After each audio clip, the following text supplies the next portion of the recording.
በአዲስ አበባ ሀገረ ስብከት ውስጥ ታሪካዊው ቦታ የየካ ደብረ ሳህል ቅዱስ ሚካኤል ቤተክርስቲያን ጥንታዊ ስር መሰረቱ የሆነው የዋሻው የቅዱስ ሚካኤል የዓለት ውቅር ነው። የዋሻው ቅዱስ ሚካኤል የድንጋይ ውቅር ብቻ ሳይሆን የረጅም ዓመታት የኢትዮጵያ ኦርቶዶክስ ተዋሕዶ ቤተክርስቲያን ታሪክና የሥነ ሕንጻ ጥበብ ሚስጥርን የያዘ ሕያው ምስክር ነው። የቤተክርስቲያኑ ታሪክ ወደ 4ኛው ክፍለ ዘመን ወደ አክሱም ዘመን ይወስደናል። ታቦቱ እንደመጣ የሚነገረው በአክሱም ዘመነ መንግስት በአብርሃ ወአጽብሃ ዘመን እንደሆነ ነው። ታሪክ እንደሚጠቁመው ንጉሥ አጽብሃ ደቡብ ኢትዮጵያ የየረር ተራራ አካባቢን ለማስተዳደር በተነሱበት ጊዜ የቅዱስ ሚካኤልን ጽላት ከታቦተ ጽዮን ጋር ይዘው እንደመጡና የብርሃን አምድ ታይቷቸው ዋሻ ፈልፍለው ታቦቱን በዋሻ እንዳኖሩት ታሪክ ይናገራል። ታዲያ በነገስታቱ ዘመን በዚህ ቦታ ላይ ታላቅ ሚና የነበራቸው አጼ ሚኒሊክ የቅዱስ ሚካኤልን ታቦት ከዋሻ እንዲወጣና ለህብረተሰቡ ምቹ እንዲሆን በተራራው ታችኛው ክፍል ማለትም በአሁን ሰዓት ታቦቱ ያረፈበትን ቦታ አዲስ ቤተክርስቲያን እያሰሩ በነበረበት ወቅት ሞት ቀደማቸው። ቦታው የታሪክ ቅብብሎሽን የማስቀጠሉንና የንጉሱ ልጅ ንግስት ዘውዲቱ ቤተክርስቲያኑን አሰርተው ለፍጻሜ ያበቁት። ታዲያ በዚህ ታሪካዊ ስፍራ ላይ የነገስታቱ አሻራ ለቤተ ክርስቲያኒቱ ትልቅ አስተዋጽኦ እንደነበረው የደብሩ አገልጋይ አባቶች እንዲህ ይናገራሉ። እንደሚታወቀው አዲስ አበባ በአዲስ አበባነቷ ገና ሳትታሰብ ሳትቆረቆር የካ ደብረ ሳህል ቅዱስ ሚካኤል ግን ተመስርቶ ነበረ፣ ታውቆ ነበረ። ይሁን በቅዱሳን ነገስታት አብርሃ ወአጽብሃ በ324 ዓመተ ምህረት በዚህ ቦታ ላይ ዋሻ ሚካኤል ከዚህ ወደ ላይ ከፍ ስንል አሁን ዋሻ ተክለ ሃይማኖት ተብሎ የሚባልበት ዋሻ ሚካኤል በሚባል ቀድሞ ይታወቃል። ነገስታቱ ቅዱሳን በእግዚአብሔር ቃል በእግዚአብሔር መንፈስ የሚመሩ ስለነበረ የብርሃን አምድ አባቶቻችን እንደነገሩን እንዳስተማሩን የአባቶቻችንን ታሪክ እናስታውሳለን፣ በጎ ትውፊታቸውን እናስታውሳለን እና ቅዱሳን ነገስታት እዚህ በየረር አንደኛው አብርሃ በአክሱም ቤተ መንግስቱን አድርጎ እስከ የመን ድረስ ጫፍ ድረስ አጠቃላይ እስከ ሱዳን ድረስ ኢትዮጵያን ያስተዳድሩ እንደነበረ እነዚህ ነገስታት፣ አጽብሃ ደግሞ እዚህ በየረር ቤተ መንግስት ላይ አድርጎ ከዚያ መለስ የሆነውን ደግሞ አጠቃላይ በዚህ ያስተዳድሩ እንደነበረ አባቶቻችን ነግረውናል። ከዚህ የተነሳ ከታያቸው ነገር ምንድነው? ራእይ የብርሃን አምድ በዚህ ቦታ ላይ አሁን ተተክሎ ያያል። አጽብሃ ንጉሥ አጽብሃ ከዚያ ታቦተ ሚካኤልን አምጥቶ ዋሻውን ወጥ ከሆነ ዋሻ ፈልፍሎ ታቦተ ሚካኤልን በዚህ እንዳመጣና ያው መቀደስ መስዋዕተ እግዚአብሔር ማቅረብ ምስጋና ማቅረብ እንደተጀመረ እንግዲህ ይነግሩናል። ይሄ የሆነበትን ዘመን ዛሬ ላይ 1690 ዓመት በላይ እንደሆነው ይነገራል። እንግዲህ ከ324 ጀምረን ስንቆጥር ቁጥሩን እናውቀዋለን እና ከ1600 ዓመት በላይ ሆኗታል ማለት ነው። የካ ደብረ ሳህል ቅዱስ ሚካኤል ቤተክርስቲያን ምስረታ ካህኑ ቅዱሱ ጸጋ ዘአብ ጻድቁ አባታችን የአቡነ ተክለ ሃይማኖት አባት የቀደሱበትም ታቦት ነው ብለው ነግሮናል እና ቅድም አሁን አንጀቴ እንዳልሽው ደጋጎቹ አባቶቻችን በእውነቱ መስዋዕተ እግዚአብሔር ያሳረጉበት፣ ጸሎት ምስጋና ለፈጣሪያቸው ያቀርቡበት፣ ብፁዓን አበው ሊቃነ ጳጳሳት ቅዱሳን ፓትርያርኮች በእውነቱ ታቦተ ሕጉን እየመጡ የሚያከብሩበት የሚጸልዩበት፣ መስዋዕት ጸሎት የሚያሳርጉበት እንደው በቅርብ ጊዜ እንኳን ቢባል ከኛ ዘመን ከፍ ባለው ንጉሠ ነገሥት አፄ ኃይለ ሥላሴ በተለይ የቃና ዘገሊላን የጥምቀትን በዓል የህዳር ሚካኤልን በዚህ በቦታው ላይ የተገኙ በክቡር ዘበኛ ታጅበው ምእመናን ህዝቡ ካህናቱ ባሉበት ይህን በዓል ያከብሩ እንደነበረ ይህንንም ነግረውናል እና ይህንንም እንዳው በተጨማሪ ለማስታወስ ያህል ነውና በማያያዝም ደግሞ ነገስታቱ ይህንን ቦታ ምቹ እንዲሆን ከዛ ከዋሻ ወደዚህ አምጥተው በተለይም በአጼ ምኒልክ አማካኝነት ለህዝቡ ምቹ እንዲሆን ለጸሎት፣ ለአምልኮት፣ ለምስጋና ምቹ እንዲሆን አሁን ወዳለበት ቦታ ላይ አምጥተው በምስራቅ አቅጣጫ መቃረቢያ አሰርተው እያሉ አረፍተ ዘመን ገታቸው አጼ ምኒልክ። በማያያዝም ደግሞ ንግስተ ነገስታት ዘውዲቱ ምኒልክ የሳቸው ልጅ ይህን ቤተ መቅደስ በ1919 አስጀምረው በ1923 አጠናቀው ቤተ መቅደሱን አስባርከው ታቦተ ሕጉ በዚህ መልክ ዛሬ ያው እንዲገባና ቅዳሴ ቤቱ እንዲከበር እንደገናም አምልኮተ እግዚአብሔር ምስጋና ለፈጣሪያችን ለእግዚአብሔር እንድናቀርብ ሕፃናት ክርስትና እንዲነሱ ያደጉና ለአቅመ አዳም ለአቅመ ሔዋን የደረሱ ጋብቻቸውን በተክሊል በቤተ ክርስቲያን በቁርባን እንዲፈጽሙ ምእመናን በሙሉ ሥጋው ደሙ እንዲቀበሉ ማህሌቱ፣ ቅዳሴው፣ ስብከተ ወንጌሉ የመሳሰሉ ሁሉ በእንዲህ ያለ መልክ እንዲከናወን የነገስታቱ ድርሻ በየካ ደብረ ሳህል ቅዱስ ሚካኤል ምስረታ ላይ ከፍተኛ ነበረ። እንደሚታወቀው የካ ደብረ ሳህል ቅዱስ ሚካኤል ታላቅና አንጋፋ ደብር ነው። ብዙ ሊቃውንት የነበሩበት፣ ብዙ ነገስታት የነበሩበት፣ አሁንም አጽማቸውም ክብራቸውም በዚህ የሚታወስበት ታላቅ ደብር ነው። ያው እንደ ታላቅነቱ በአሁኑ ሰዓትም የተሟላ መንፈሳዊ አገልግሎት ይካሄድበታል። ሊቃውንቱ አሉ፣ ካህናቱ፣ ዲያቆናቱ፣ በተለያየ በስራ ዘርፍ ላይ ያሉ ልዩ ልዩ ሰራተኞች አጠቃላይ ወደ 185 ሰራተኞች ያሉበት ደብር ነው እና መንፈሳዊ አገልግሎቱ እጅግ በሚያምር በሚያስደስት በሰመረ ሁኔታ እየተገለገለ የሚገኝበት ደብር ነው። እንግዲህ የካ ደብረ ሳህል ቅዱስ ሚካኤል ጥንታዊ ነው እና ይህን ጥንታዊ ደብር እንግዲህ በሸዋ ምድር የአብያተ ክርስቲያናት ምስረታ የመጀመሪያው ነው እና በዚህ ታላቅ ደብር ታላቅ አገልግሎት ይኖራል። የማህሌት ስነ ስርዓቱ፣ የቅዳሴ ስነ ስርዓቱ እንግዲህ በተነጻጻሪነት ታላቅ ነው። የየካ ቅዱስ ሚካኤል ቤተ ክርስቲያን የኢትዮጵያ ኦርቶዶክስ ተዋሕዶ ቤተ ክርስቲያን ጥንተ ታሪክ ብቻ ሳይሆን የአዲስ አበባ ከተማ የዕድሜ ባለጸጋ የሀገር ቅርስ ነው። ከዚህ ታሪካዊ ደብር ጎን ለጎን የቅዱስ ሚካኤል ጸበል ከሀገር አልፎ ለዓለም ሕዝብ ለደዌ መፈወሻ ለአጋንንት ድል መንሻ የሆነው የደብሩ የጸበል ስፍራ አመሰራረት መነሻ የሆነው የቅዱስ ሚካኤል ጸበል ዓለም አልቻልኩም ያለቻቸውን የህመም አይነቶች እየፈወሰ ድንቅ ታምራትን እያደረገ ለረጅም ዓመታት ለምዕመናን ፈውስ እየሰጠ እነሆ ዛሬ ደርሷል። ታዲያ ይህ የጸበል ስፍራ አመሰራረት እንዴትና ለምን ከቤተ ክርስቲያኑ ቅጽር ግቢ እንደራቀ የሁላችንም ጥያቄ ሊሆን ይችላል። በአጭሩ የተመሰረተው በ1935 ዓመተ ምህረት ወርሃ ጥር ወር ነበረ እና የዚህ አካባቢ ጥጉ የነበሩ በተለምዶ አንቆርጫ አካባቢ ይባላል። ይሄ በሙሉ እስከ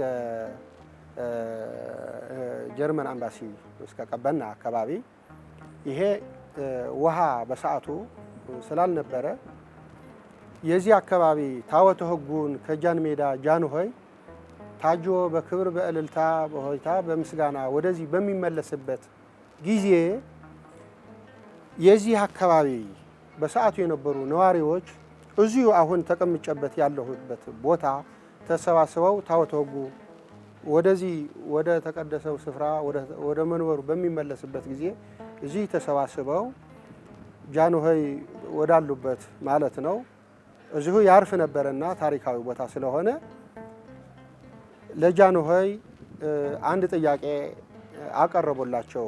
እዛ የነበሩ ምእመናን ማለት ናቸው ነዋሪዎች። ምንድነው ጥያቄያችሁ በሚሏቸው ጊዜ ውሃ ጥም ተቸገርን አሏቸው። በዛን ሰዓት አንድ ጣሊያናዊና አንድ ጃፓናዊ ነበሯቸው፣ የቴክኒካል አማካሪዎቻቸው ማለት ናቸው። አሁን በዛን ሰዓት እዚሁ እንድትቆፍሩላቸው ኩሬ እዚሁ እንድትቆፍሩላቸው ብሎ አዘዙ። አባሃና የተባሉ የጃንሆይ እንጃ ቤት ነበሯቸውና ገንዘብ ቤት ማለት ነው። እሳቸው አዘው በ16 ማለት ነው ታቦተ ሕጉ ከተመለሰ በ3ኛ ቀኑ ጥር 16 1935 ቁፋሮ ተጀመረ ማለት ነው። ቁፋሮው ልክ ተጀምሮ ውሃው ወደ ላይ ሲወጣ በሚፈልቅበት ጊዜ መድኃኒት አጥቶ ያ ጣሊያናዊ ራሱ ኢንጂነሩ ማለት ነው ከዛ ከፈለቀ ውሃ እንደዚህ አድርጎ ሲቀምስ ያ መድኃኒት ያጣ ያ ተቸግሮ የነበረ ሆዱን ወዲያውኑ ፈወሰው ማለት ነው። ይሄ ነገር ለሱ አዲስ ነገር ነው፣ እንቆቅልሽ ለማንም የማይናገረው ሁልጊዜ እየሰቀሰቀው የነበረ ከልጅነት እስከዚያ ድረስ ማለት ነው። ያ ተአምር ሆነ። ይሄ ነገር ምንድነው ብሎ ማልቀስ ነው የጀመረ። የእግዚአብሔር ድንቅ ስራ ምንድነው ይሄ ነገር? ምንድነው ይሄ ነገር? እኔም ፈወሱበት እኔ ራሴን እንትን ብሎ እንትን አለ። ያ ጃፓናዊ ደግሞ እንደ እድል ሆኖ እግሩ ደግሞ እንደ ያመው ነበረ፣ እንደ ልምሾ ነገር ማለት ነው፣ ፖሊዮ የምንለው አንካሳ ነበረ። እሱም ያንን ጸበል ሲነካው ጣለው ነው የሚለው። ጣለውና ያ እግሩ ቀጥ አለበት። ቀጥ ሲልለት ከዛ ልዩ ልዩ ደዌ የነበራቸው ደግሞ እየተፈወሱ ጠቅላላ መናፍስት የነበራቸው መጮህ ነው የጀመሩ። ያንን ውሃ የተባለውን በሚፈልቅበት ጊዜ ያ ነካ ሁሉ መጮህ ነው፣ ልዩ ልዩ ደዌ የነበረው ማለት ነው። ያ ነገር ወዲያው በዚህ መጣን ሳይባል ደግሞ እግዚአብሔር ድንቅ ስራው በዛን ሰዓት ደግሞ ባህታውያን በዚህ መጣን በዚህ ሳይባሉ ወደዚህ ይሰግዳሉ፣ ወደ ጸበሉ ይሰግዳሉ። ያ ነገር ምንድነው ተብሎ ሲጠየቁ የእግዚአብሔር መልአክ ቅዱስ ሚካኤል አይደለም ሰራዊተ መላእክትን ይዘው እኮ እየባረከው እኮ ነው እዛ ተቀምጦ አየዋለሁ ብሎ ተናገሩ ይላል። ከዛን ጊዜ ጀምሮ ይሄማ ራሱ ቅዱስ ሚካኤል ጸበል አይደለም ጸበል ይሁን፣ ይሄ ለምግበ ስጋ አንጠቀምበትም፣ ይሄ ለድህነተ ስጋ ከዛን ጊዜ ጀምሮ እንጠቀምበት ተብሎ በዚሁ ፈንታ እዛ ማዶ ቦኖ ሰፈር የሚባል አለ። ወደዚህ ወደ ቅዱስ ሚካኤል በስተ ሰሜን በኩል እዛ ይቆፈር ተብሎ ከዛን ጊዜ ጀምሮ እነሆ በእኛ ከልዩ ልዩ ደዌ ምን ብለ ተቆጥሮ አይታወቅም። የዚህ ጸበል ታሪኩ የቀመሰ እኔም እንኳን ከኤችአይቪ የተፈወሱ ትልቁ እንግዲህ መድኃኒት የሌለው ኤችአይቪ ካንሰር እየተፈወሱ እዚህ ቀባ ሲያደርጉት አምኖ መጥተው እዚህ ቀባ ትሞታላችሁ ተብለው ይመጣሉ ከውጭ ዓለም። ያ በሳይንሱ በቴክኖሎጂ የበለጸገ ሕክምና አለው መድኃኒት አለው ተብሎ ሳምንት ቀረሽ ልትሞቺ በቃ ሳምንት ቀረሽ ተብሎ የተሰናበቱ ከሆስፒታል ከውጭ መጥተው ደግሞ እዚህ መጥተው ይሄን ጸበል ቀመስ ያደርጋሉ። ድነው በየዓመቱ አሁን ይመጣሉ፣ ነገ ይመሰክራሉ።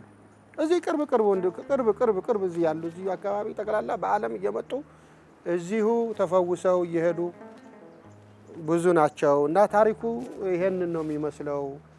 ለቦኖ ተብሎ የተጀመረ በራሱ ቅዱስ ሚካኤል የእግዚአብሔር ድንቅ ስራ ሊገለጽ ፈልጎ ይሄንን ጸበሉ በራሱ እየፈወሰ ከዛን ጊዜ ጀምሮ እስከ አሁን እየፈወሰ ይኖራል ማለት ነው። እና ይሄንን ነው ታሪኩ አባቶቻችን የነገሩን። በጽሁፉም በመዝገቡም ያየነው ይሄንን ነው። መንፈሳዊ አገልግሎት ላይ ደከመን ሰለቸን የማያውቁት የየካ ደብረ ሳህል ቅዱስ ሚካኤል አገልጋዮች ለምዕመናን አቅማቸው የፈቀደውን ሁሉ በመስጠት እያገለገሉ ይገኛሉ። ታዲያ ደብሩ እንደ ቀደምትነቱ ሁሉ በፋይናንስ ራሱን ለማገዝና ከምዕመናን ላለመጠየቅ በተለያዩ ጊዜያት ራስ አገዝ ስራዎችን ከሰበካ ጉባኤ አባላትና ከስብከተ ወንጌል ክፍል ጋር በጋራ እየሰራ ይገኛል። ከነዚህም መካከል ዋነኛውና በደብሩ ትልቅ የሆነውን ፕሮጀክት ነድፎ ስራውን ለማጠናቀቅ እየተፋጠነ ይገኛል። ከዚህ ቀደም በዘመን ቅብብሎሽ ገጥሞት የነበረውን ተግዳሮቶች ዳግም ያንገጠመኝ ታሪክ ለማድረግ በማሰብና ለነገዋ ቤተክርስቲያንና ለተተኪ ትውልድ የሚሻገር ቋሚ ንብረት ለማፍራት ብዙዎች አስበውት ያላሳኩትን ነገር ግን በእግዚአብሔር እርዳታና በምዕመናን እገዛ አዲስ ነገር ለመፍጠር ሰበካ ጉባኤውና የስብከተ ወንጌል ክፍሉ በጋራ እየሰራ ይገኛል። ሚካኤል እንደተባለው ጥንታዊ ነው፣ ታሪካዊ ነው። ሊቃውንቱ መምህራኑ ብዙ ሊቃውንት የነበሩበት ዛሬም እንደዛው በአባቶቻችን ፈንታ ደግሞ እንደገና ሊቃውንት መምህራን እግዚአብሔር ይመስገን ቤተክርስቲያን መንታ ተወልዳለችና በእውቀት በጥበብ በሙያቸው በስነ ምግባራቸው የተመሰከረላቸው ብዙ ሊቃውንት መምህራን ያሉበት ቦታ ነው እና ይሄ እንግዲህ መንፈሳዊ አገልግሎቱ በሚገባ በሰላም በፍቅር በአንድነት በስምምነት እያገለገልንና ፈጣሪያችን እያመሰገን እንገኛለን። ታዲያ ከዚህ ጋር አንድ ወቅት እዚህ ዓለም አቀፍ የሆነ በሽታ ተከስቶ ነበረ እና ያ በሽታ በተከሰተ ጊዜ ምእመናን በቤታቸው ስለቀሩ ያ ሙዳየ ምጽዋቱ ባዶ ሆነብን። እና በዚህ ምክንያት ለካህናት ደሞዝ የሚከፈልም እስከ መታጣት ደርሶ ነበረ። ለምን? ቋሚ የሆነ ንብረት ቋሚ የሆነ ሀብት ቀደም ብለን ስላላፈራን ማለት ነው። ታዲያ ይሄንን ምክንያት አድርገን የጊዜ ሁኔታዎች እንዲህ ቢለዋወጡ እንኳን ካህናት ደሞዛቸውን እንዳያጡ መንፈሳዊ አገልግሎቱ እንዳይቋረጥ በማሰብ አሁን በስራ ላይ ያለው ሰበካ ጉባኤና የልማት ኮሚቴ አለን። የልማት ኮሚቴና የሰበካ ጉባኤ ተጣምሮ ነው የሚሰራው። ተመካክረን በጣም ምሁራን አሉ፣ ሀገርን ያገለገሉ በአምባሳደርነት በኢንጂነሪንግ ሙያ ላይ ብዙ ያገለገሉ የልማት ኮሚቴ ያሉን ሰበካ ጉባኤዎችም እንደሱ ናቸው። አቀነባብረን አቀናጅተን ስራዎችን እንስራ ብለን አስበን እንደ እግዚአብሔር ፈቃድ በጠበሉ ቦታ ላይ የጠበል ቦታችን እዚህ ሚናሩን የሚባል ህንፃ ወደ እንግሊዝ ኤምባሲ ስንሄድ እዚያ ቦታ ላይ ነው እና 2500 ካሬ ሜትር ህጋዊ ካርታ ያለው አለን። 1500ውን የጠበሉን አገልግሎት የቅዱስ ሚካኤል ጠበል አለ።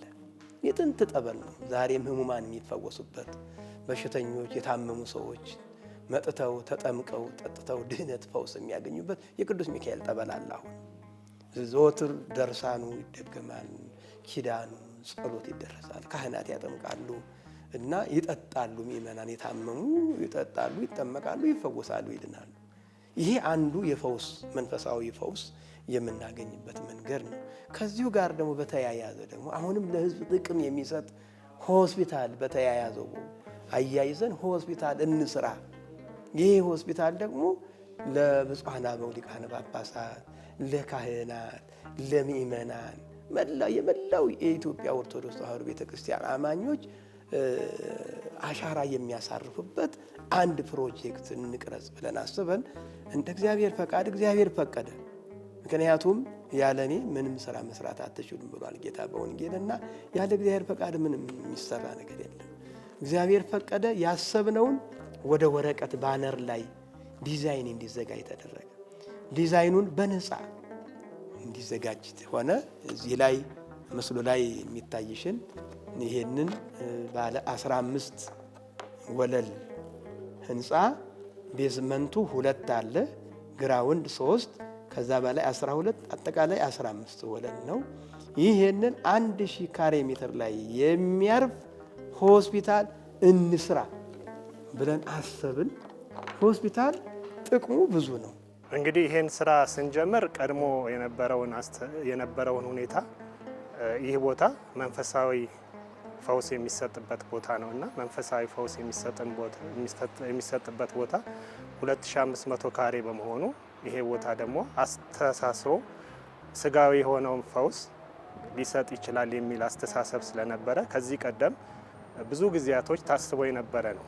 ይህንን ወደ ተግባር ለመግባት ባለፉት 2 እና 3 ዓመታት እንቅስቃሴ ሲደረግ ቆይቶ እንግዲህ በመጨረሻ የግንባታ ፈቃድም የሚያስፈልጉትን መሰረታዊ ነገሮች ከሚመለከተው የመንግስት አካል ባለፉት ዓመታት ስናስፈቅድ የቆየንበት ጊዜ ነበር። እንግዲህ ይህን የግንባታ ፈቃድና መሰረታዊ የሆኑትን ነገሮች ከጨረስን በኋላ ባለፈው ጥቅምት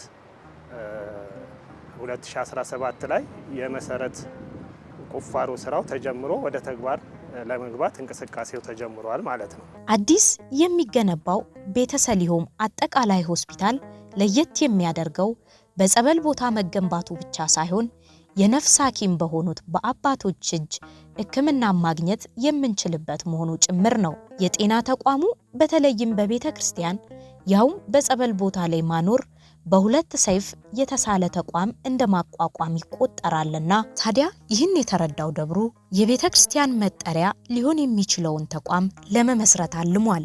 ታዲያ ይህ ሆስፒታል ስያሜውን ያገኘው ከመጽሐፍ ቅዱስ እንደሆነ አባቶችም እንዲናገራሉ። እና ቤተ ሰሊሆም ስንል ደግሞ ከመጽሐፍ ቅዱስ ጌታችን ኢየሱስ ክርስቶስ ያንን አይነ ስውሩን እና እውር ሆኖ የተወለደውን በሰሊሆም ታጠባለው። ሰሊሆም የተላከ ለማለት ነው። እዚህ በጠበሉ ይጠመቃሉ፣ እዚህ ደግሞ ጠበሉን ይጠጣሉ። እንደገና በዘመናዊ መሳሪያና ደግሞ በራሳችን ዶክተሮች እግዚአብሔር ይመስገን ዛሬ ላይ የኛ ልጆች ዶክተሮች እየሆኑ ነው። ቄሶቹ ወደ ዶክተሬት እየሄዱ ነው፣ እየተሸጋገሩ ነው። ልጆቻችን ነርሶች፣ የሰንበት ትምህርት ቤት ተማሪዎች ወደ ነርስነት፣ ወደ ነርስ ሙያነት እና ወደ ዶክተሬት ትምህርት ወደ ዶክተር ወደ መሆን እየተሸጋገሩ ነው። ሁለቱንም የያዙ ልጆቻችን እና እዚህ ካህን ሆኖ እዚህ በንስሐ አባትነቱ ይናዘዛል፣ ንስሐ ይቀበላል፣ ይባርካል፣ ጸሎት ያደርጋል።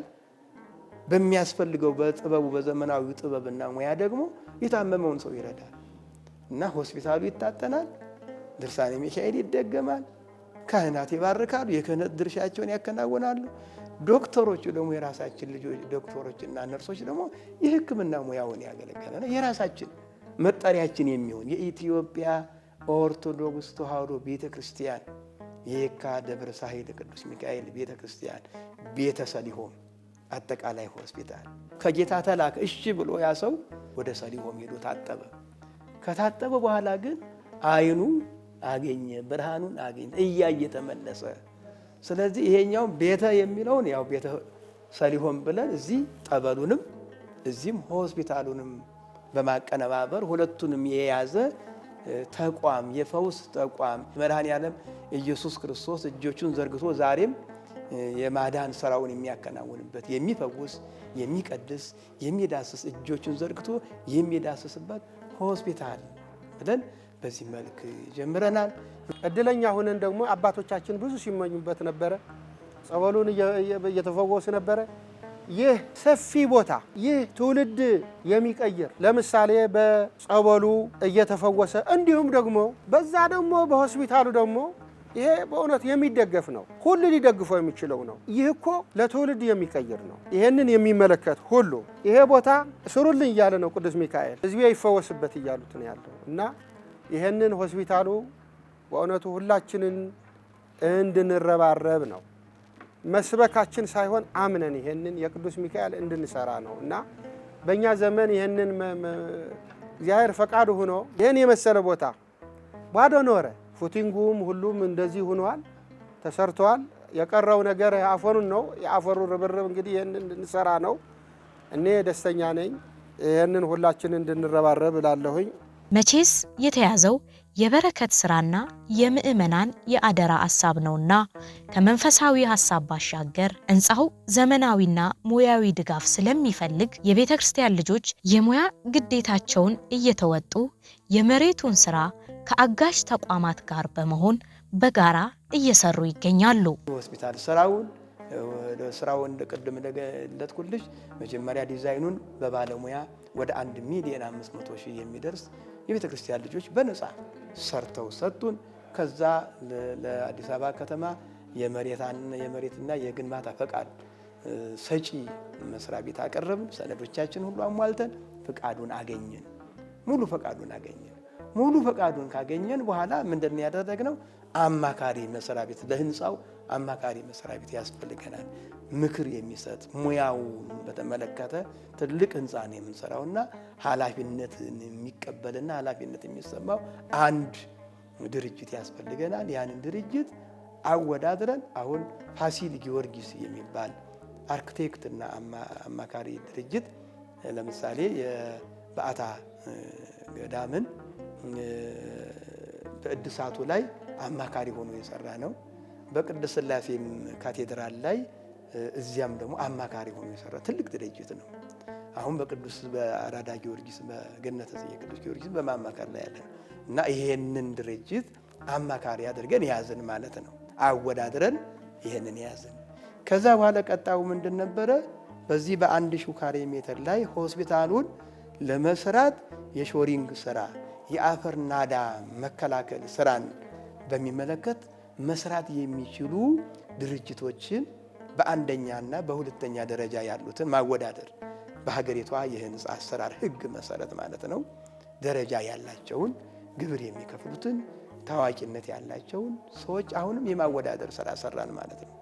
አወዳድረን ጆሮሻ የሚባል ኮንስትራክሽን አሸናፊ ሆኖ በ78 ሚሊዮን ብር የአፈር ናዳ መከላከሉን ወደ መሬት 18 ሜትር እየወረደ በየ1 ሜትር ተኩል ላይ ኮሎኖች እየቆሙ ያንን በብረት ማሰርና አፈሩ እንዳይናድ የመከላከል ስራን የሚሰራ የሾሪንግ የሚሰራውን ስራ የሾሪንግ ስራ 97 ፓይልስ ወይም ምሰሶች የናዳ መከላከል የአፈር ናዳ መከላከል ወደ 18 ሜትር እየወረዱ በኮንክሪት በብረት ታስረው በቢም ተሳስሩ አሁን በዚህ መልክ ነው ያለ ነው።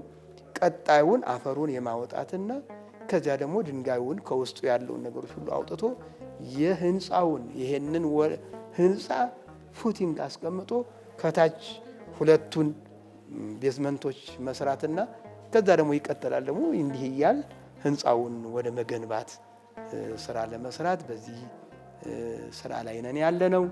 ለዚህ ስራ እስካሁን ወደ 33 ሚሊዮን ብር ከሚመናን ሰብስበን እግዚአብሔር ይመስገን እዚህ ስራ ላይ አውለን ቀጣዩን ስራ እንግዲህ 78 ሚሊዮን ነው ያልኩሽ የዚህ የመሬት ስራውን ለመስራት በአጠቃላይ ግን ሆስፒታሉ 405 ሚሊዮን 40 ሺህ እንደሚፈጅ በጊዜው ይህን ፈቃድ ባወጣንበት ጊዜ የተገመተ የባለሙያ ግምት ነው ያለው። እንግዲህ ይህንን ስራ ስንጀምር ዝም ብሎ የተገባ ስራ አይደለም። አስቀድሞ የፊዚቢሊቲ ጥናት የአዋጭነት ጥናት በተለያዩ ሰዎች እንዲሰራ ተደርጓል። በባለሙያዎች እንዲሰራ ተደርጎ ነው የተገባው። ይሄ ጥናት የሚያሳየው ፕሮጀክቱ አዋጪ መሆኑን ያሳየ በመሆኑ ነው እኛም ወደ ተግባር የገባንበት ማለት ነው። በተለያዩ ባለሙያዎች ተጠንቶ ይሄ ነገር አንደኛ ሁለቱን አስተሳስሮ መሄድ የሚቻልበት አግባብ መኖሩ በተለያዩ አባቶችም የተመሰከረለት በመሆኑ ባለሙያዎችም ይሄንን ስራ ብንሰራ ከሌሎች ስራዎች ብንሰራ በከተማችን ውስጥ ባለው አሁን በሆስፒታል ስራ ላይ አዋጭ መሆኑን ጥናቱ ስላረጋገጠ ነው ወደ ተግባር የገባ ነው ማለት ነው። ቤተ ክርስቲያን እስካለች ድረስ ልማቷ አይቋረጥምና በደብር ውስጥ ብዙ ቅርሶች በመኖራቸው በቤተ ክርስቲያኗ የቁርጥ ቀን ልጆች እጅግ ግዙፍ ሙዚየም እየተገነባ ሲሆን የአብነት ትምህርት ቤት ላይ በቀጣይ በሰፊው ሊሰራ አቅዶ እየተንቀሳቀሰ ይገኛል። አሁን ከሆስፒታሉ ባሻገር ተጀምሮ ያለ ሙዚየም አለ። የቤተ ክርስቲያኑ ብዙ ቅርስ አለ። የነገስታቱ የብፁዓን አበው ሊቃነ ጳጳሳት ስጦታ ለየካ ሚካኤል የሰጡት አለ። ያ ሁሉ ባንድ ላይ ተሰብስቦ ነው ያለው። ስለዚህ ያንን ራሱን የቻለ ሙዚየም በማስፈለጉ አንድ በጎ አድራጊ ክንፈ ሚካኤል የሚባሉ ክንፈ ረታ ይባላሉ። ክንፈ ሚካኤል ነው። እሳቸው አርፈዋል። ልጆቻቸው በስማቸው መታሰቢያ እንዲሆን የተጀመረ ሙዚየም አለ። እሱን ወደ ማጠናቀቅ በነሱ በጀት ነው የተያዘው። በልጆቻቸው በክንፈ ሚካኤል ልጆችና ቤተሰቦች የተያዘ ፕሮጀክት ነው። እሱን ማስጨረስ ነው አንዱ ይሄ ነው። በቀጣዩ ደግሞ እንደ ሀሳብ እግዚአብሔር ቢፈቅድና ሰላም ቢሆን ብንኖር የአብነት ትምህርት ቤትን በሚመለከት ደግሞ ለጊዜው አብነት ትምህርት ቤት አሉን። እነዚህ በመቃብር ቤትና በመጠለያ ያሉ ናቸው። በቀጣዩ ግን አጠናክረን የአብነት መምህራን አሉን። የቅኔ መምህር አሉ፣ የድጓ መምህራን 2 አሉን፣ የቅዳሴ አሉ፣ ያቋቋም አሉ እና እነዚህን ሁሉ መምህራኑ ደቀ መዛሙርቶች የነገይቱን ቤተክርስቲያን ተረካቢ ለማፍራት እንዲቻል ለመተካት ይቻል ዘንድ የአብነት ትምህርት ቤት አለን፣ ቦታ አለን። ግን ወደፊት ይሄንን ቤቱን መስራትና በአዳሪ ትምህርት ቤት ደረጃ ላይ እስከ ቅዱስ ሲኖዶስ ከክፍለ ከተማ ቤተ ክህነት እስከ ሀገረ ስብከት ከሀገረ ስብከቱ እስከ ቅዱስ ሲኖዶስ ጥናት አቅርበን ያንን ሲፈቀድልን ትምህርት ቤቱን መገንባት ተማሪዎቹን ተበታትነው በመቃብር ቤት ያሉትን በአብነት ትምህርት ቤቱ ማስተማሪያ ቤትና ማረፊያ ቤትና መማሪያ ቦታ ላይ ሆነው የሚያስፈልገውን ነገር ሁሉ ቤተክርስቲያን ወደፊት አሟልታ ይህንን መስራት እንደ እቅድ እና ሀሳብ ይዘናል ማለት ነው። ያው ልማታዊ እንቅስቃሴውም በእውነት ለመናገር በአሁኑ ሰዓት እንደምናየው ግዙፍ የሆነ ፕሮጀክት ተቀርጾ ሆስፒታል ለማሰራት ቤተሰሊሆም የተባለ ሆስፒታል ለማሰራት ተጀምሮ በእንቅስቃሴ ላይ ነው ያለው። ሌሎቹም በተጓዳኝ ብዙ አሉ ስራዎች፣ የልማት ስራዎች አሉ። እነሱንም በተጓዳኝ እየሰራ ያለበት ሁኔታ ነው ያለው ሰበካ ጉባኤው። ልማትን በተመለከተ እንግዲህ ከሞላ ጎደል ያው ከኔ በፊትም የነበሩት አባታችን ተናጋሪው ያው ገልጸውታል። እንግዲህ ደብራችን የተለያዩ የልማት ስራዎችን ሲያከናውን ቆይቷል። እነዚህ የልማት ስራዎች ቀጣይነት ያላቸው ወይም ወጥነት ያላቸው እንዲሆኑ ለማድረግ እንዲቻል ታስቦ እዚህ በየካ ቅዱስ ሚካኤል ጸበል ቦታ ላይ ቀድሞ ከነበረው 2500 ካሬ ቦታ ላይ በ1000 ካሬ ሜትሩ ላይ አጠቃላይ የሆስፒታል ግንባታ ለመገንባት ጅማሮ ላይ ይገኛል። ይሄ እንግዲህ ስራው አጠቃላይ የቤተ ክርስቲያኑን የልማት ስራ ቀጣይነት ያለው እንዲሆን ያደርጋል ተብሎ ታስቦ የተጀመረ እንቅስቃሴ ነው ማለት ነው። ቤተ ክርስቲያን አገልግሎቷ የሚቋረጥ አይደለም። ይሄ አንዱ የልማት ስራ ነው። በቤተ ክርስቲያናችን ቅጥር ግቢ የሚገኝበትን ቦታ ደግሞ ምን እንስራበት የሚለውን በሀሳብ ደረጃ ተነስቶ ዝም ብሎ በዘፈቀደ መሰራት የለበትም የሚለው አስተሳሰብ በመነሳቱ የግድ የቀጣይ ዓመታት የማስተር ፕላን ሊሰራለት ይገባል የሚል ሀሳብ ይዘን አሁን ማስተር ፕላኑን በተወሰነ መልኩ እየሰራን ጀምረን ያለነው ነው። እንግዲህ እሱ ሲጠናቀቅ ደግሞ በዚያ ቦታ ላይ ምን መስራት አለብን፣ ምን አገልግሎቶች ለምእመናን፣ ለካህናት፣ ለሌሎችም መስጠት እንችላለን የሚለው እንግዲህ ማስተር ፕላኑ ሲጠናቀቅ አብሮ የሚመጣ ነገር ነው። ይሄ ችላ የሚባል ነገር አይደለም። ምክንያቱም ቤተክርስቲያን ያላት ሀብት ይዞታዋ ነው። ይዞታዋን ደግሞ በደንብ ማስተዳደር አለባት። ይህን ስናስተዳደር ነው ቀጣይ ስራዎችን በአግባቡ መስራት የምንችለውና አሁን ያሉትን ምስቅልቅል ነገሮች መፍታት የምንችለው በእቅድ ስንመራ ነው። ስለዚህ የቀጣይ ዓመታትን እቅዶች እያቀድን ያለ ነው። ይሄን ስንጨርስ ከምእመናን ጋር ተወያይተን የምናስቀጥል ይሆናል ማለት ነው። ደብሩ ከልማት ስራ ባሻገር ተተኪ ትውልድ ላይ መስራት ተገቢ ነው ብሎ በማመኑ በሰንበት ትምህርት ቤቶችና በአብነት ተማሪዎች ላይ የመስራት ግዴታ እንዳለበት ይነገራል። በደብራችን የሰንበት ትምህርት ቤት አባላት መላከ ሰላም ሰንበት ትምህርት ቤት ይባላል። ከደብሩ ጥንታዊነት ጋር ተያይዞ ሰንበት ትምህርት ቤቱም አንጋፋ ከሚባሉት ከፊት ለፊት ያለ ሰንበት ትምህርት ቤት ነው።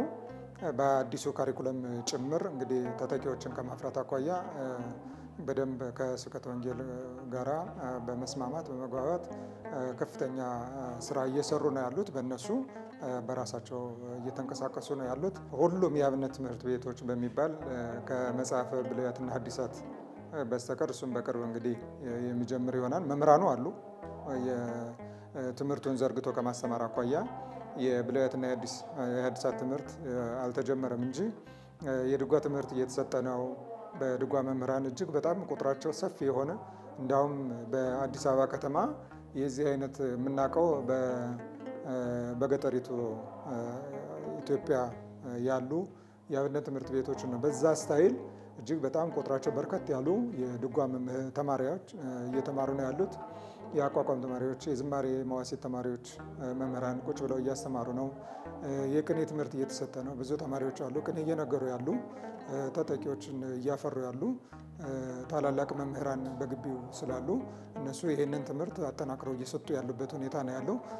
በድጓው ስንሄድ ከ8-9 ቁጥራቸው ከዛም ሊያልፍ ይችላል እስከዛ የሚደርሱ ቤተልሔም ድረስ ሄደው አስመስክረው እንዲመጡ የተደረገበት ሁኔታ ነው ያለው እና በሰፊው እየተሰጠ ነው። እሱን ምናልባት እንደ ደብሩ የስብከተ ወንጌልና የሚዲያ ክፍል በሰፊው እናንተ አሁን እንደምትሰሩት አይነት ዶክመንተሪ የመስራት አቅዳለን። በዛም የምናሳይ ሆኖ ግን እስከዛው እንዳልኩሽ በአቋቋሙ በዝማሬ መዋሥዕትም በድጓውም በቅኔም በደንብ እየተሰጠ ነው። መምህራኖቻችን እንግዲህ በስብከተ ወንጌል ክፍል የታቀፉት መምህራኖቻችን ደግሞ በስብከተ ወንጌል የብሉያት የአዲሳት መምህራን ናቸው። በመጽሐፈ ሊቃውንት ሁሉ የተመረቁ። ህንፃ ቤተ ክርስቲያን ብቻ መገንባት በቂ አለመሆኑን የሚረዳው የየካ ደብረ ሳህል ቅዱስ ሚካኤል ቤተ ክርስቲያን ህንፃ ሥላሴ ላይ በሰፊው እንደሚሰራ የደብሩ የስብከተ ወንጌል ኃላፊ ይናገራሉ። እንደኛ እንደ ስብከተ ወንጌል ክፍል የቤተ ክርስቲያኑ አንድ ክፍል ነው። በስሩ የሚዲያ ክፍል አለው። ስለዚህ ይህንን ባስጠበቀ በኩል የደብሩ የስብከተ ወንጌል ክፍል ደግሞ ደብሩን በሚመጥን ምዕመናንን ተደራሽ አንቺም እንዳልሽው ህንፃ ሥላሴን የመገንባት ስራውን አጠናክረን ነው እየቀጠልን ያለ ነው። በደብራችን 2 ሳምንታዊ ጉባኤና 3 ወርሃዊ ጉባኤዎች አሉን፣ ቅዱስ ሚካኤልን ጨምሮ ማለት ነው። በእነዚህ ጉባኤያት እንግዲህ በአብነት ትምህርት ቤት የዋሉ በመጽሐፍ ትምህርት በማስተማር ላይ የደከሙ ቤተ ክርስቲያን እግዚአብሔር መንፈስ ቅዱስ አድሮባቸው የአባቶቻቸውን የሐዋርያትን ፈለግ የተከተሉ መምህራንን የቴዎሎጂ ምሩቃንን እነሱን እንደው እግዚአብሔር መንፈስ ቅዱስ የገለጸላቸው በደብሩ ተገኝተው እንዲያስተምሩ ከማድረግ አኳያ ከፍተኛ ጥረት እያደረግን ያለ ነው። በዚህም እንግዲህ እንደው እንደ ቤተ ክርስቲያን የቤተ ክርስቲያኗን ትምህርት ጠንቅቀው ዶግማዋን፣ ቀኖናዋን በሚገባ ጠንቅቀው ይረዳሉ የምንላቸውን ቤተ ክርስቲያን ታላላቅ የምትላቸውን ሰባክያነ ወንጌል እያመጣን እግዚአብሔር መንፈስ ቅዱስ የገለጸላቸው የሚናገሩትን የሚኖሩ ሰዎችን ዘማሪያንን በማምጣት ሰፊ አገልግሎት እየሰጠን ነው ያለ ነው። ዓመታዊ በዓላት ሲደረጉ ሲኖሩ ከሚደረጉት ልዩ ጉባኤቶች በተጨማሪ ቅድም የነገርኩሽን ጉባኤያት እናካሄዳለን እና በተጠናከረ መልኩ እያስኬድን ያለ ነው። ከዘመኑ ጋር እኩል መራመድ የውዴታ ግዴታ በሆነበት በዚህ ዘመን ለምዕመናን ተደራሽነቱን ለማስፋት ስብከተ ወንጌልና የሰንበት ትምህርት ቤት በጋራ በመሆን የሚዲያ አገልግሎትን ለማስፋት በዝግጅት ላይ እንደሆኑ እንዲህ ይናገራሉ። የሚዲያ ክፍል ያቋቋም ነው። ስለ እውነቱ እንደ ቀደምትነቱ ቀደም ብለን አይደለም፣ ገና ነው። አሁን ማቴሪያል እያሟላን ያለንበት ሁኔታ ነው ያለ ነው። የደብሩ ሰበካ ጉባኤ ፈቃዱ ሆኖ ለማቴሪያል በጀት በጅቶ ማቴሪያሎች እየተገዙ ነው። 3 የደብሩን የሰራተኞች ቶም ቪዲዮግራፊ ወስዶ የካሜራ ኤዲቲንግ፣ የካሜራማን፣ ሌሎቹንም እንደዚህ 3ቱ እንዲሰለጥኑ ተደርጎ ደብሩ ወጫቸውን ሸፍኖ ሰልጥነው መጥተዋል። አሁን በሶሻል ሚዲያ እየተንቀሳቀስን ያለ ነው። የላይቭ ስርጭት ነው። አሁን ለጊዜው በላይቭ ስርጭት በዩቲዩብ እያሰራጨ ነው ያለ ነው። ሁሉንም የጉባኤ መርሃ ግብሮችና ዓመታዊና ወርሃዊ ክብረ በዓላትን የእነሱን የቅዳሴና የማህሌት ስነስርዓት በቀጥታ ስርጭት እያስተላለፍን ነው የምንገኘው። ለቀጣይ ግን ሁሉንም የሶሻል ሚዲያ አማራጮች ተጠቅመን ብዙ ፎሎወር የላቸውም እንጂ እየተጠቀምናቸው ነው። ቲክቶኩንም እየተጠቀምን ነው፣ ፌስቡክንም እየተጠቀምን ነው ያለ ነው። ትንሽ አዲስ ከመሆኑና ገና የሰው ኃይል እያደራጀን ያለንበት ከመሆኑ አንጻር ይሄን ያህል ጎላ ያለ እንትን ተደራሽ አልሆነም እንጂ ዩቲዩቡ ትንሽ እየሰራ ነው። ሞኔታይዝ ሆኖም ደግሞ ለደብሩ ገቢ እንዲያስገኝም እየተደረገ ነው። የየካ ደብረ ሳህል ቅዱስ ሚካኤል ቤተክርስቲያን ምዕመናን ለደብራቸው ታማኝ አገልጋይ ናቸውና እስከዛሬ እያደረጉ ላሉት በሙሉ ምስጋና ይገባቸዋል የሚሉት የደብሩ አስተዳዳሪ በሐሳብም በጉልበትም በቁስም እንዲያግዟቸው አባታዊ ጥሪ ያስተላልፋሉ። በየካ ደብረ ሳህል ቅዱስ ሚካኤል የጀመርነውን የቤተ ሰሊሆም አጠቃላይ ሆስፒታል ምእመናን እንደስከዛሬ ሁሉ እንዳው ጀምረው ነበረ እንዲሆን እንዳንባል መቼም የኛ በጀት እናንተ ምእመናን ናችሁ ለማለት ነው። ስለሆነም የጀመርነውን ስራ እለት እለት በእውነት አንደኛ በጸሎታቸው እንዲያስቡን እንዲያግዙን፣ ሌላው በእውቀታቸው ጭምር የእውቀት ማስራት የጊዜ ማስራት አውጥተው እየመጡ እየጎበኙ በማበረታቻ በስብሰባም በግልም በጽሕፈት ቤትም እየመጡ እንዲረዱን እንዲያግዙን፣ ሌላ ድርጅት ያላቸው የኢትዮጵያ ኦርቶዶክስ ተዋሕዶ ቤተክርስቲያን ብዙ ድርጅት ያላቸው በእውነቱ ክርስቲያኖች አሉ። እነዚህ ማሽኖቻቸውን በማቅረብ መኪኖቻቸውን በማቅረብ ኤክስካቫተር የሚባል ማሽን አለ፣ ሎደር የሚባል አለ፣ ገልባጭ መኪናዎች አሉ። በእነዚህ በመሳሪያ ምክንያቱም ስራው እሱን ይጠይቃልና በዚህም እንዳው የተወሰነ የሰዓት የቀን እየተከፋፈሉ ቢያግዙን ለኛ ሸክም የሆነው ይቀላል እና በዚህ አይነት መልክ ድር ቢያብር አንበሳ ያስር ይላሉ አበውና ቢያግዙን ቢረዱን በሙያቸውም ባላቸው ማሽኖቻቸውና መኪኖቻቸው ቢያግዙን ቢረዱን፣ በማቴሪያል ደግሞ እንደተባለው በማቴሪያል በብረት በሲሚንቶ በአሸዋ በመሳሰሉ ቢረዱን፣ ያም ባይሆን ደግሞ በተከፈተው የኢትዮጵያ ንግድ ባንክ 160 ነው 0000764087 ለዚሁ ዓላማ በተከፈተው ሂሳብ ቁጥር በሀገር ውስጥም በውጭም ያሉ ክርስቲያኖች የቅዱስ ሚካኤል የካ ደብረ ሳህል ቅዱስ ሚካኤል የቅዱስ ሚካኤል ወዳጆች እንዲያግዙን እንዲረዱን አደራ እላለሁኝ። ኢትዮጵያ ሀገራችንን ጽኑ ሰላም እንዲያደርግልን፣ በውጭ ሀገር ያሉትም ባሉበት ሆነው በሰላምና በጤና እንዲኖሩ ምኞታችንና ጸሎታችን ነው። እንግዲህ መልእክታችን ይድረሳችሁ። ይህ መልእክት የሚደርሰው የሚላክላችሁ ወይም የምናስተላልፈው ከየካ ደብረ ሳህል የቅዱስ ሚካኤል ከወዳጃችሁ ከአባታችሁ ደጅ ስለሆነ ውለታውን እያስታወሳችሁ የጀመርነውን የልማት ስራ አግዙን እርዱን እንላለን። እናመሰግናለን። እንግዲህ ያው ግንባታው የሚጠይቀው ወጪ ነው። ምእመናን እስካሁንም እያደረጉ ያሉት አስፈላጊውን ነገሮች በጠየቅን ጊዜ እየሰጡን ያሉት፣ ቀጣይም ሊሰጡን የሚገባው በገንዘብ ሊሆን ይችላል፣ በእውቀት ሊሆን ይችላል፣ በማቴሪያል ሊሆን ይችላል። እነዚህን ነገሮች ያስፈልጋል፣ ቤተ ክርስቲያኑን ያግዛል የሚሉትን አስተዋጽኦ ቢያደርጉልን ሁልጊዜ እጃችንን ዘርግተን የምንቀበል ይሆናል ማለት ነው።